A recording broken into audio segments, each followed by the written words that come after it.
Friend, कैसे हो आप सब लोग। आई होप कि आप सब ठीक होंगे। My name is Saraswati Yadav और आज का जो हमारा टॉपिक है प्रेसिडेंट यानी कि राष्ट्रपति। अगर आप किसी भी कॉम्पिटिटिव एग्जाम्स की प्रिपरेशन कर रहे हो तो आपको अपने GK teacher academy YouTube channel पे काफी हेल्प मिलेगी। और अगर आपने अपने GK teacher academy YouTube channel को अभी तक सब्सक्राइब नहीं किया है तो please subscribe and bell icon को प्रेस कर लीजिए, जिससे कि आने वाली हर नई वीडियो का नोटिफिकेशन आप तक पहुंच जाए। तो अब हम स्टार्ट करते हैं अपना टॉपिक। तो आज जो हम पढ़ने वाले हैं, आज हम पढ़ेंगे संविधान का भाग 5। तो अगर हम संविधान के भाग 5 की बात करें तो इसमें क्या कहा गया है कि इसमें केंद्रीय कार्यपालिका के बारे में बात कही गई है, यानी कि संघ की कार्यपालिका। अगर हम संघ की कार्यपालिका के बारे में बात करें तो संघ जो हमारी संघ का वर्ण, संघ की अगर हम बात करें यानी कि संघ मतलब है यूनियन। अगर हम यूनियन की बात करें तो यह आर्टिकल 52 से लेके 150 तक संघ यानी यूनियन के बारे में वर्णन किया गया है। ये यूनियन के बारे में बात कही गई है।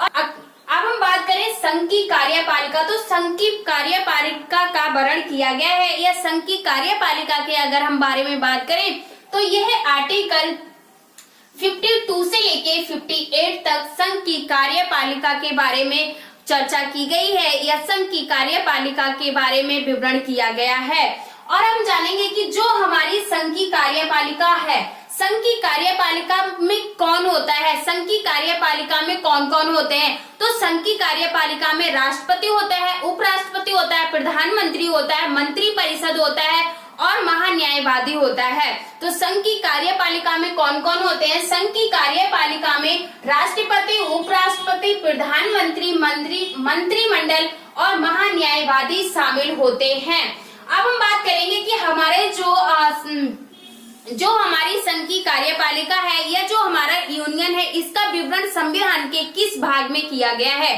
तो अगर हम संविधान या अगर हम बात करें यूनियन की तो यूनियन का वर्णन संविधान के भाग 5 में किया गया है। तो आज जो हमारा टॉपिक है बहुत बड़ा है। तो आज हम पढ़ने वाले हैं राष्ट्रपति। जो हमारी संघ की कार्यपालिका है उसके अंदर राष्ट्रपति, उपराष्ट्रपति, प्रधानमंत्री, मंत्रिमंडल और महान्यायवादी आते हैं। तो आज जो हम पढ़ने वाले हैं राष्ट्रपति यानी कि प्रेसिडेंट। अगर हम बात करें राष्ट्रपति की यानी कि प्रेसिडेंट की, तो अगर हम बात करें प्रेसिडेंट यानी कि राष्ट्रपति की, तो हम जानेंगे कि राष्ट्रपति कौन होता है और राष्ट्रपति किन किन आधारों पर नियुक्त किया जा सकता है और प्रेसिडेंट की क्या क्या योग्यताएं होती हैं और प्रेस सकता है, इन सब के बारे में जानेंगे। तो अगर हम बात करें प्रेसिडेंट की तो आर्टिकल 52 में कहा गया है कि भारत में एक राष्ट्रपति होगा और वह भारत का प्रथम नागरिक होगा, यानी कि हमारे देश का वह प्रथम नागरिक होगा।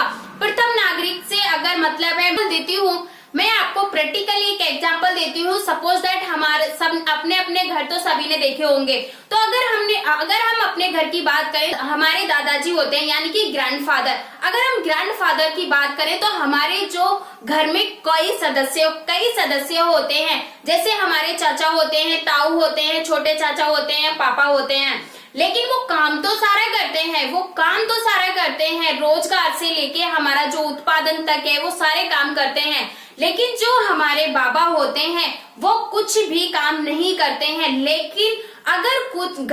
लेकिन अगर घर में कुछ नया काम किया जा रहा है तो वो उसका जो श्रेय होगा वो हमारे दादाजी का होगा और किसके नाम पे किया जाएगा, तो वो दादाजी के ही नाम पे किया जाएगा। इसी तरीके से कि इसमें कहा गया है कि वह भारत का प्रथम नागरिक होगा। इसी तरीके से जो हमारा राष्ट्रपति होगा, तो इसी तरीके से कि वो जितना भी हमारे नागरिक हैं, जितने भी हमारे संघ हैं, उनसे सबसे बड़ा होगा। लेकिन राष्ट्रपति चाहे कार्य करे या ना करे, लेकिन जो हमारी यूनियन कार्य करती है उसका जो मैनेजमेंट होता है वह राष्ट्रपति के द्वारा ही किया जाता है। अगर हम नेक्स्ट आर्टिकल की बात करें तो आर्टिकल 53 में संघ की कार्यपालिका की जो शक्तियां होती हैं वो राष्ट्रपति में होती हैं। यहाँ से क्वेश्चन कई बार बन चुका है कि हमारी जो संघ की कार्यपालिका की शक्ति किसमें निहित होती है या किसमें होती है। तो संघ की जो कार्यपालिका की जो शक्ति होती है वे राष्ट्रपति में होती है। किसमें होती है? राष्ट्रपति में होती है। और आर्टिकल 54 में कहा गया है निर्वाचन मंडल की राष्ट्रपति का निर्वाचन किन किन आधारों पे किया जा सकता है।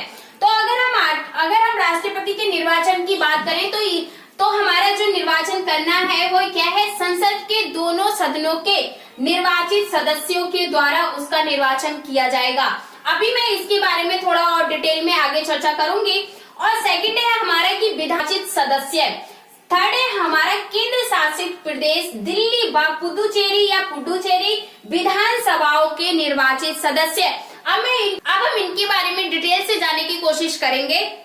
तो हम बात करेंगे फर्स्ट पॉइंट की कि संसद के दोनों सदनों के निर्वाचित सदस्य। दोनों सदनों से मतलब है राज्यसभा और लोकसभा के निर्वाचित सदस्य। एक डायग्राम से हम समझने की कोशिश करते हैं। संसद, राज्यसभा और लोकसभा। तो अगर हम बात करें राज्यसभा की, तो जो हमारी राज्यसभा में सीटें होती हैं वो होती हैं 245। राज्यसभा में कितनी सीटें होती हैं? 245। लेकिन जो निर्वाचित सदस्य होते हैं वो होते हैं 233। और जो हमारे 12 सदस्य होते हैं, ये विभिन्न क्षेत्र से आते हैं, जैसे कि कला, विज्ञान, साहित्य, इसमें भाग नहीं लेते हैं। वो राष्ट्रपति के चुनाव में जो 12 सदस्य होते हैं ये राष्ट्रपति के चुनाव में भाग नहीं लेते हैं। और अगर हम बात करें लोकसभा की, तो जो हमारे लोकसभा में वोटिंग होती है 543 पे, इसमें केवल जो वोटिंग होती है वो होती है 543 पे। लेकिन जो हमारे 2 सदस्य होते हैं वो होते हैं एंग्लो इंडियन के बारे में हम आगे भी डिटेल से जानने की कोशिश करेंगे। अभी हम इस पॉइंट को समझने के लिए इस डायग्राम का प्रयोग कर रहे हैं, लेकिन आगे हम इस एंग्लो इंडियन के बारे में अलग से चर्चा करेंगे।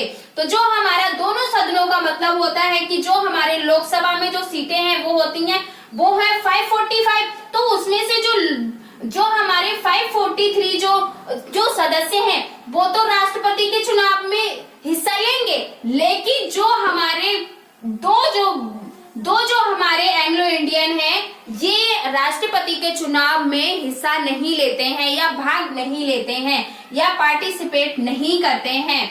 तो आई होप कि आपको इस डायग्राम से ये समझ में आ गया होगा कि हमारे जो संसद के दोनों सदनों के निर्वाचित सदस्य तो कितने लोग पार्टिसिपेट करते हैं। तो 776 लोग राष्ट्रपति के चुनाव में पार्टिसिपेट करते हैं। अब हम बात करेंगे थर्ड पॉइंट के बारे में, केंद्र शासित प्रदेश दिल्ली व पुडुचेरी विधानसभाओं के निर्वाचित सदस्य। इसमें आप सभी लोग जानते होंगे कि दिल्ली में पहले विधानसभा नहीं हुआ करती थी, लेकिन हमें 69वें संविधान संशोधन 1992 के द्वारा संविधान सभा को जोड़ा गया और 70वें संविधान संशोधन के तहत तो हमारे राष्ट्रपति निर्वाचन मंडल में इन्हें भाग लेने की अनुमति मिली है।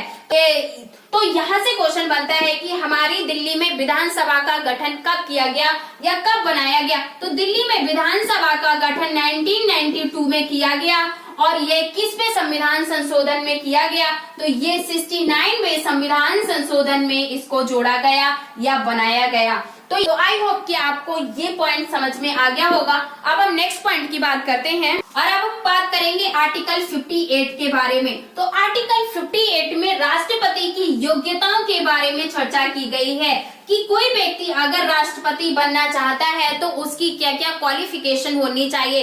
तो राष्ट्रपति बनने की जो पहली शर्त है वो क्या है कि वह राष्ट्रपति बनने की जो पहली शर्त है वो है कि भारत का नागरिक होना चाहिए। नेक्स्ट है कि वह 35 इयर्स का होना चाहिए। थर्ड है इसमें कि लोकसभा के चुने जाने योग्य होना चाहिए। इसका मतलब है कि लोकसभा के चुने जाने योग्य से मतलब है कि हमने पहले पढ़ा था संसद की परिभाषा में लोकसभा और राज्यसभा। इसमें लोकसभा और राज्यसभा के अलावा इसमें राष्ट्रपति भी शामिल होता है। इसीलिए राष्ट्रपति बनने की जो योग्यता होनी चाहिए, कम से कम राष्ट्रपति बनने की योग्यता इतनी होनी चाहिए कि या फिर संसद के किसी भी सदन में चुने जाने की योग्यता रखते हो। तो आई होप कि आपको ये थर्ड पॉइंट समझ में आ गया होगा। अगर आप फोर्थ पॉइंट की बात करें तो इसमें कहा गया है किसी भी लाभ के पद पर ना हो। किसी भी लाभ से मतलब है कि किसी भी गवर्नमेंट फैसिलिटीज के अंडर नहीं होने चाहिए। आप किसी भी प्रकार की गवर्नमेंट फैसिलिटीज के अंडर नहीं होने चाहिए। आज हमने जाना कि हमारा राष्ट्रपति कौन होता है, राष्ट्रपति की क्या क्या योग्यताएं होनी चाहिए और राष्ट्रपति भारत का कौन सा नागरिक है, इन सब के बारे में आज हमने जाना। और कल की क्लास में हम इससे आगे के बारे में जानने की कोशिश करेंगे। खत्म करते हैं। कल हम एक छोटा सा टेस्ट रखेंगे, उसके बाद में हम इसके आगे चर्चा करेंगे। आई होप कि आपको ये क्लास अच्छी लगी होगी और अगर आपको ये क्लास अच्छी लगी होगी तो प्लीज वीडियो को लाइक एंड शेयर जरूर करें। Thank you so much.